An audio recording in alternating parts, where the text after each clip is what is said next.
Parker, what's up, dude? What's up, James? How are you doing, man? What are you doing? Apparently getting calls back from everyone I called in the last 20 minutes. That's the way it works, dude. Right? So, hey, I got a question for you. Okay. What's up? Yes, I'm circumcised. I bought this quadcopter from a company over in China, right? And they sent it to me. And it has no instructions in it, and so I can't figure out how to get it set up. So I've been asking them for the last 4 days now for instructions on how to set this up. And you know what they finally told me? What's up? We don't have any instructions for this. Maybe you could ask a friend for help. Are you bullshitting? Nope, not at all. Ask a friend for help.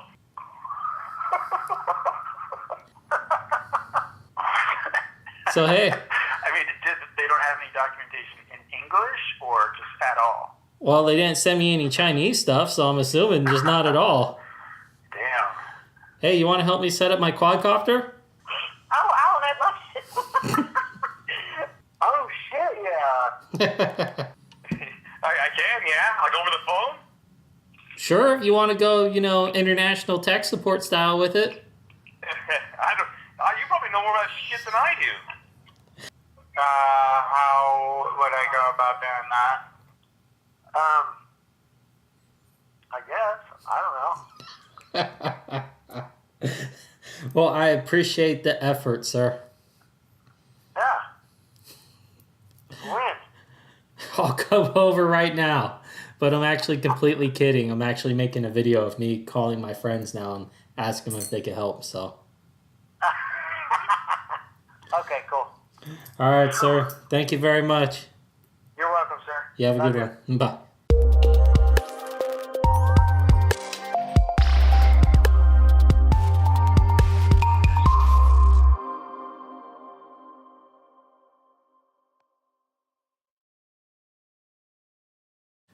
So I hope you got a kick out of that little skit that I did. It's not that I don't know how to put the quad together. It's just I have some specific questions in the way that the design is implemented. Really, along with the way that the OSD is integrated into the flight controller and the power board. I know how to add an OSD into the chain link between the camera and the VTX, but it seems that Eachine has decided to do it in a certain way. You have the power board here of the Falcon 180, and you can compare it to the power board of the 250. And there's some things, it's surprising that even though it's a smaller PDB, it actually packs more, in my opinion, than the 250 does. Instead of just a 5-volt BEC, there's a 5 and a 12-volt power rail available. The capacitors are not on here, thankfully, that are on the 250. As well as the controller for the lighting seems to have been moved off the board onto the tail light itself. So, there's just some really specific questions I wish I had answers to. So, for now, what I've done is I have wired the OSD using the pins that are on the board directly because I don't have any of those right angle connectors, so that's just gonna have to do for now. But then also I'm using the Eachine ET600R VTX in the RunCam OWL camera. So both of these are non-stock parts. I do actually have the stock VTX and the stock camera on the way. So what'll happen is when I get those parts in, I'm gonna revisit the issue and see if I can figure out how the OSD is supposed to be implemented in the stock design. I do want to note as well that I did reach out to Eachine as well as Banggood. I understand Eachine is a supplier and Banggood is a distributor. So I wanted to make sure to approach them both to see if, I could gather more information about this. They did contact me back through email and through live chat. Unfortunately, the only manual they provided me was the FlySky i6 transmitter manual, which is not part of the RTF kit. So, they gave it a shot. They sent me, I guess, what they could find. Wasn't relevant in the slightest, unfortunately, but I will give them that much credit. So with that being said, today we reassemble this. And for that, I'm very happy. I am eager to get this in the air. I have spent too much time bullshitting with the OSD at this point, and I am frankly just ready for a change and to be flying instead of on the bench, as I can imagine you are as well. So let's get to this. So for my first flight, I want it to actually be stock. So that means I have to put the stock landing gear back on. Doesn't make me happy. I really don't want to do it, but I need to. However, I don't want to reheat shrink all these ESCs. So I think what I'm going to do is, because carbon fiber is conductive, I'm going to line that part of the arm with vinyl electrical tape for now, and that will just have to hold it. Whoa, dropping screws.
In the product description, these are listed as Ferry 20 amp ESCs. After comparing them to, the Ferry 20 amp ESCs that are commercially available, these do pretty well look like it, except for that these have had the integrated 5 volt BEC battery elimination circuit removed from them. That's what this empty pad is here. So that BEC for quadcopters that have a power distribution board that has a BEC built in, not really needed. That was mainly, used on a lot of older RC type stuff that didn't use flight controllers or power distribution boards like quadcopters do. I'll explain that better in another video. And so the reason I mention that is that coming off of the ESC is your main black and red power wires, right? But then you have a set of 3 wires, which is black, red, and white. Now, I don't know if you actually need the black on that smaller set of wires. If it's on the same channel per se, or trace per se, as the main black wire, then you don't need it. However, I did not take an ohm meter and test it, and so I'm not going to modify that from stock until I know for sure. However, if you're curious why the red wire isn't actually hooked up when it's soldered to the board down here, that is why. It's because that's just the BEC coming off the ESC that in this configuration is not needed. Now, what is interesting is that the power distribution board actually has a spot to solder in the red wire, the 5 volt out. Can't say I would recommend it. I don't know where that trace goes. I don't know what it could do. It's possibly just a design flaw, a miscommunication of someone adding that spot solder joint to the board when it wasn't intended for it to be there in the production. Whew. All right, 1 step down, 20 million steps to go.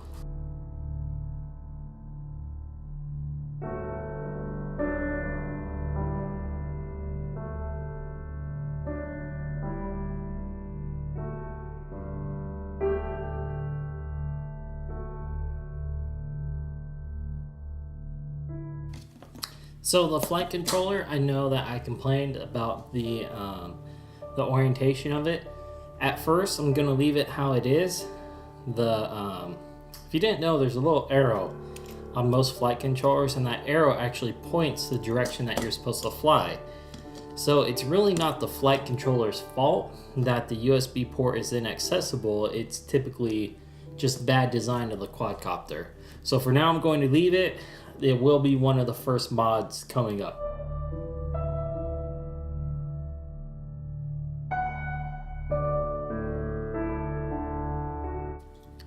Normally, when I'm actually doing this assembly, I would pretty well use Loctite on everything from the motor screws to these screws to all of it.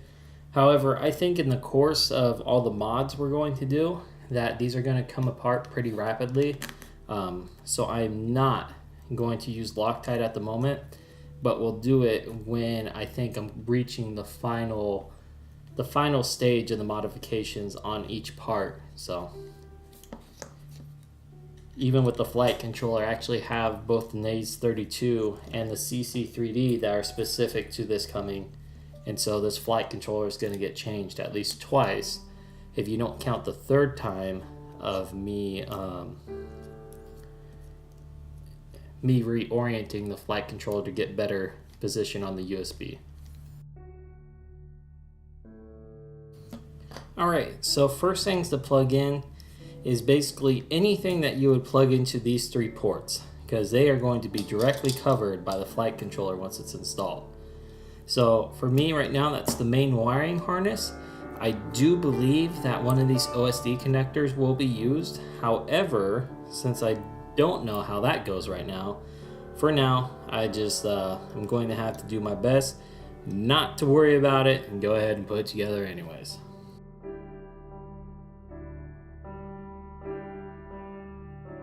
Definitely make sure that your flight controller screws are pretty tight. That flight controller is basically the gyroscope, accelerometer, and everything else for your quadcopter.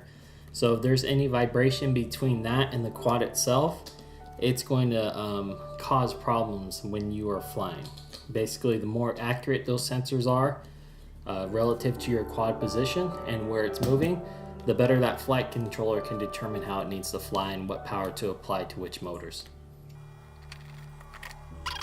So moving on, let's get these messes of an ESC connected. Woo! Yeah. In the meantime, I can get my camera situated.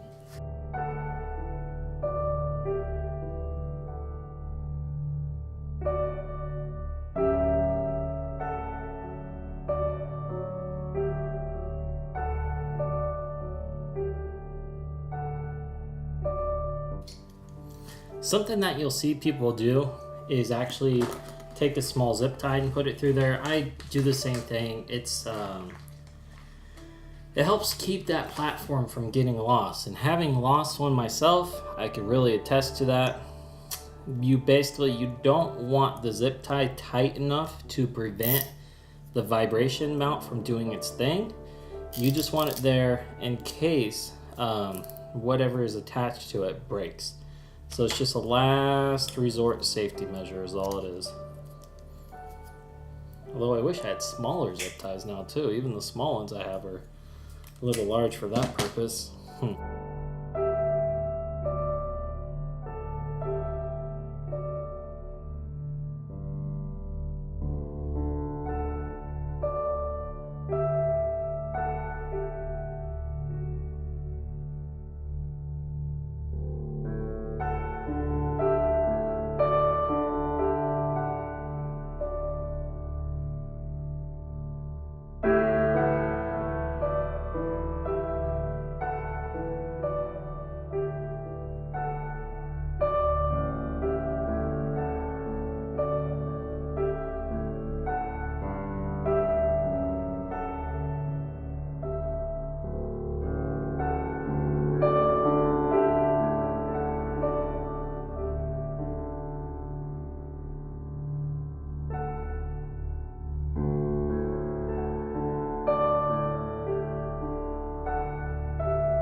So then it is time to get our receiver wired in. So basically, the way it works with the SPF3,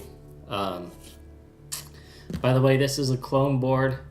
I'll touch more on that another time. Let's just say it's disappointing to say the least. So the SPF3 has two inputs. Input one is on the right, input 2 is on the left. However, when you are using PPM, PPM, which is the traditional setup, you need to actually use inputs on both sides. So that's why 2 of these harnesses were included, which was part of the confusion as well. But, I mean, it was pretty easy to figure out. You just got to look at generic schematics for this. So what I'm going to do is I'm going to work on plugging this in. And then, oh no! I did that wrong. I have the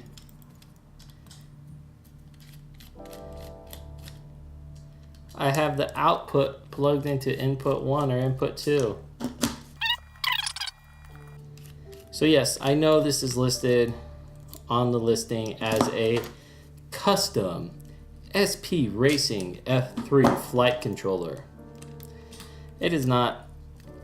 It is a clone board of licensed hardware.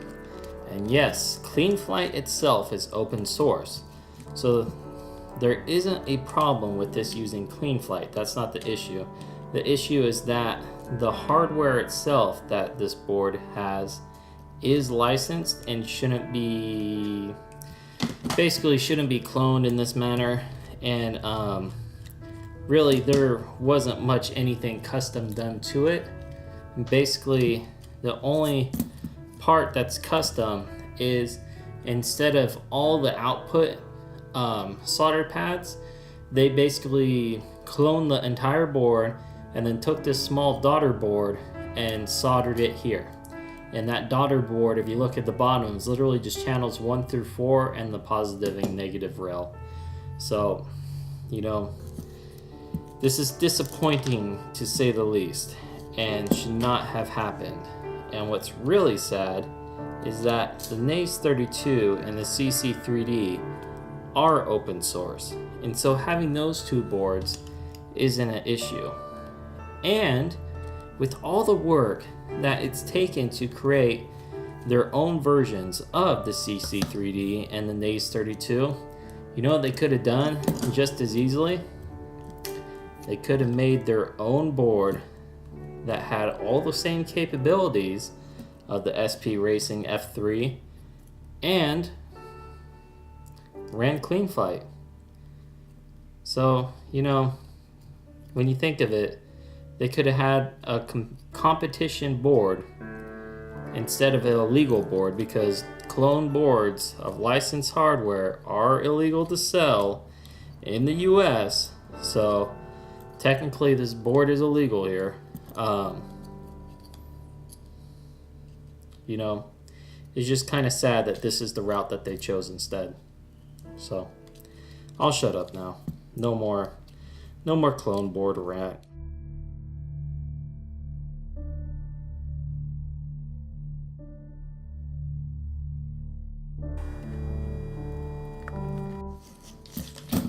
Alright, so back onto receiver, we have input, I always get this confused, input 1 on the right, input 2 on the left.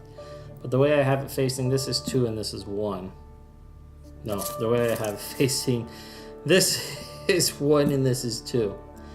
So, okay. On 1, we need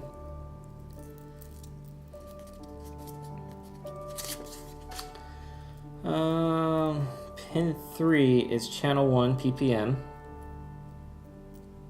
So that is this guy. No, that's not pin 3.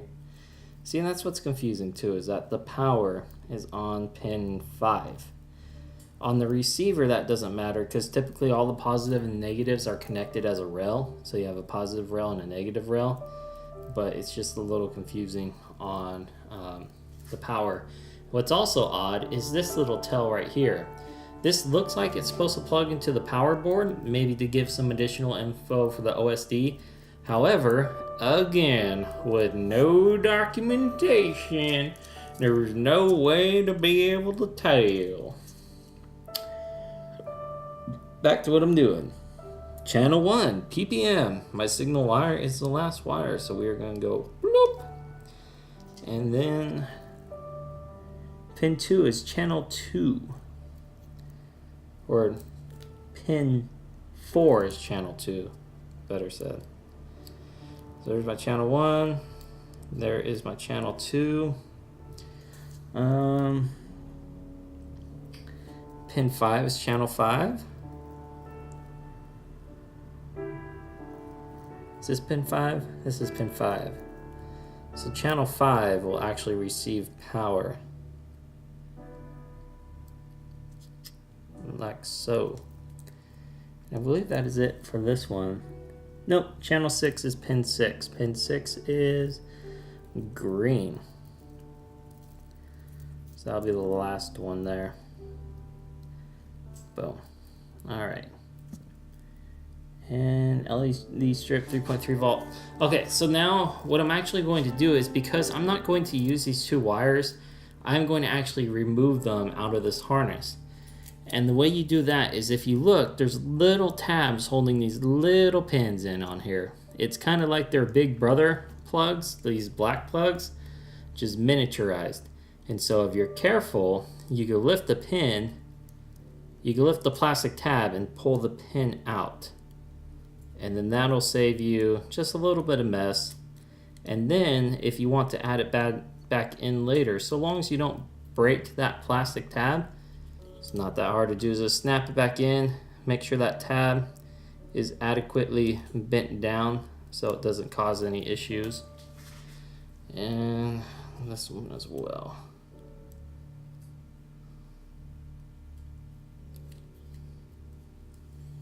All right. And I will have this part end up being loose because I don't know where it goes. And then now we work on the other side.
Alright, so most everything is together, but before I actually proceed further and go ahead and mount this and then start working on the top, I want to bind the receiver and transmitter.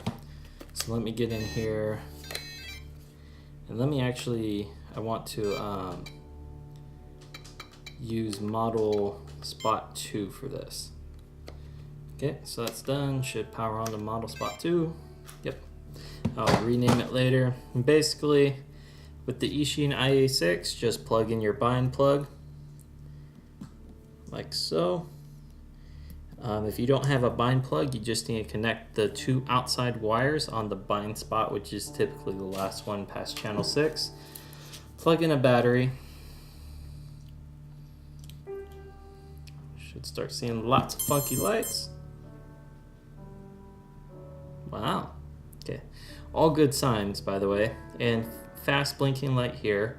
So I basically hold down bind, power on, and that should bind it. Now we have slow blinking light.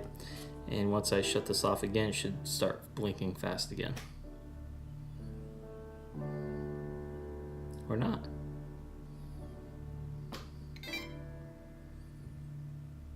And I'm not getting a receive either.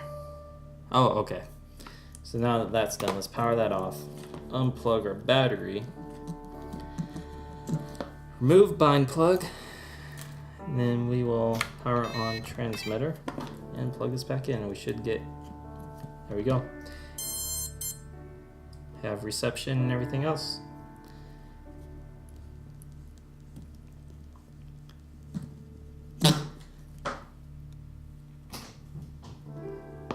Alright, so now that's bound. I shouldn't have to access this again anytime soon, so we're going to go ahead and start working everything in here. The antennas I will route later.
I know that's not pretty. That's not permanent. One of the first upgrades we're going to do is actually go to the i6AB transmitter and get into PPM or S-Bus, however you'd like to call it. That is done. That was exhausting. One of my upcoming videos is actually going to be a, you know, what do I absolutely need? Basically, what do I absolutely need to fly? And a low voltage alarm is going to be in that. So if you just recently purchased one of these, definitely add that to your Christmas list coming up, or birthday list. For now, you shall be zip-tied here.